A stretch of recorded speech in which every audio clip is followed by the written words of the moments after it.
yéen ñii di ñu seetaan jaaree ko ci YouTube su ngeen bëggee jot suñuy publication mën ngeen abonné Al Mouridiyyah TV te bu leen fàtte laal cloche bi.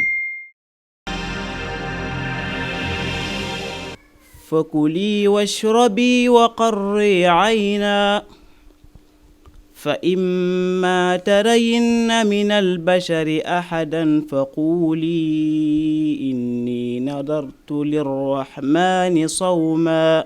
Derrière cette belle lecture coranique se cache une vie d'endurance et de patience, car Modou Samb souffre d'une altération grave des facultés visuelles. Je ne suis pas né avec cet handicap. D'ailleurs, j'ai étudié pendant longtemps avec mes yeux en bonne forme. C'est après mes études islamiques que l'épouse de mon enseignant a remarqué cela et elle a averti ma famille. Face à cette situation, Modou Samb n'a pas d'autre choix que de se rendre à l'Institut national d'éducation et de formation des jeunes aveugles INEFJA de Thiès. Quand j'avais devoir ou composition, il y avait toujours quelqu'un à mes côtés pour m'assister. Maintenant, avant d'arriver aux préparatifs du baccalauréat, j'ai demandé, c'est possible d'avoir quelqu'un à mes côtés pour la lecture des épreuves et c'était vraiment impossible. La seule possibilité était d'aller à Thiès pour une formation en braille. Malgré sa formation en braille, sa réinsertion dans le système éducatif reste toujours problématique.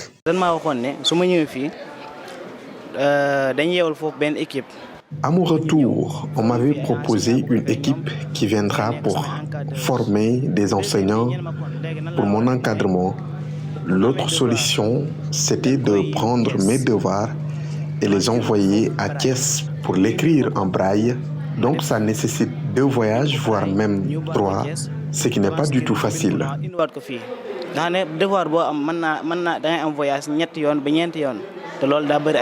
En dépit de toutes ces difficultés, il poursuit ses études au centre d'excellence Serigne Mbacké Bousso de Touba.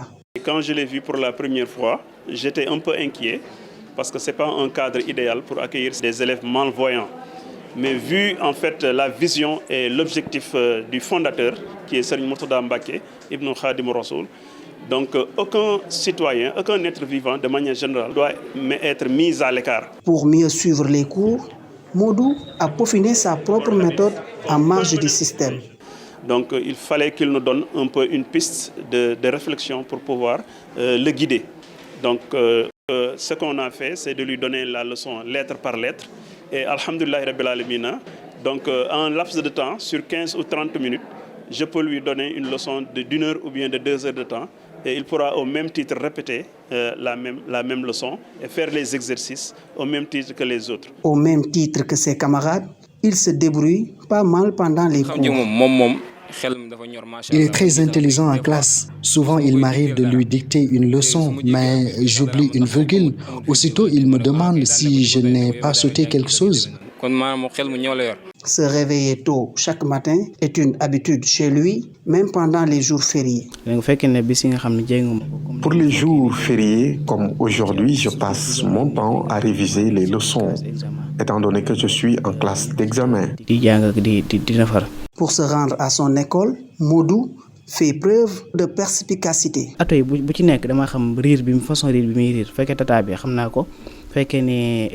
Je parviens à reconnaître les véhicules à travers le régime des moteurs, que ce soit les véhicules de transport en commun ou autres.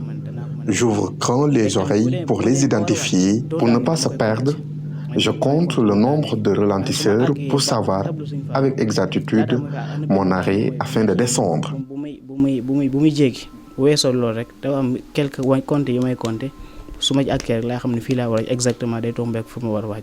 La calligraphie des Khassaïd en braille, il fait partie des premières personnes à réussir cet exploit. Pas plus tard qu'hier soir, j'ai écrit en braille la litanie mouride, le wird de Makhouz, ainsi que des écrits du cheikh tels que Sindidi, Minal Lawhil Mahfouz, Kun Katiman, Ya Rahman, Ya Rahim, Mawahibu, etc. ma jàpp ne nag Il a le mérite d'être la première personne à reproduire les écrits du cheikh avec la méthode Braille, raison pour laquelle nous devons le soutenir.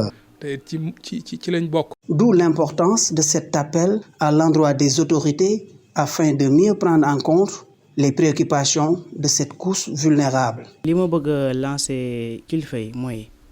Le message que j'aimerais lancer aux autorités est que le handicapé, malgré son courage, il ne peut pas tout faire lui seul.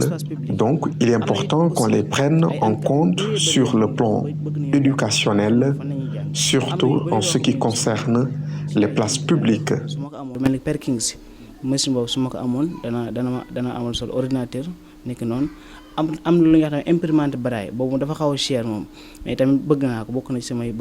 Des qualités humaines hautement appréciées, enrobées d'un amour paternel vibrant, poussent son père à faire de lui un confident.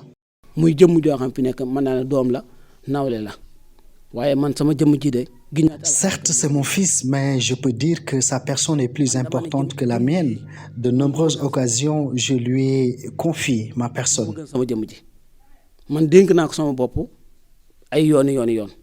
La pluralité d'établissements scolaires et de centres de formation pouvant accueillir ces personnes vivant avec un handicap visuel s'avère nécessaire pour la prise en charge de leurs préoccupations. yéen ñii di ñu seetaan jaaree ko ci YouTube su ngeen bëggee jot suñu publication mën ngeen abonné Al Mouridiyyah TV te bu leen fàtte laal cloche bi.